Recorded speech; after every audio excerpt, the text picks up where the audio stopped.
Doris Kalus and the Cats of the Forest. The winter was in, and the cold had gone through to the core.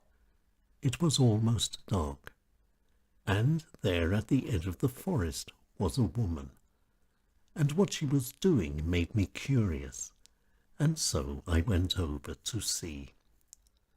Her name was Doris Kalus, and she was filling lots of small bowls with food.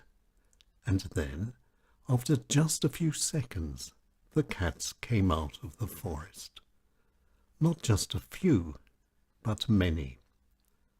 And Doris Kalus explained. Each year, hundreds of cats run away from their homes in Vienna, and for many, the Vienna woods become the perfect new home. And there they are happy. But not for long, for then comes the winter, and it is then that hunger sets in. And that's why Doris Kalus goes to the woods every day in the winter.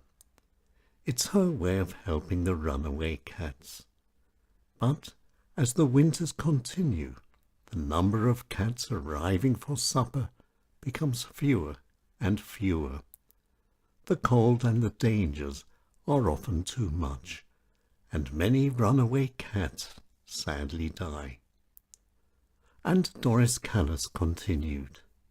She used to have a cat, and he too ran away. But that was a long time ago. And now, feeding the runaway cats is Doris's way of remembering him. And by helping the runaway cats, one or two may even find their way home in the spring. And Doris used to dream of her little cat coming home. But sadly, he stayed out in the cold. In those days, there was no one to help, and that's why Doris is special. The winter was in, and the cold had gone through to the core. And there were the cats enjoying a meal. Doris Kalus is a lady of heart, and whatever the weather, she is there every day with her food and her bowls. And I'm sure, without her, there would be no little cats to come out of the forest. Doris Kalus and the Cats of the Forest.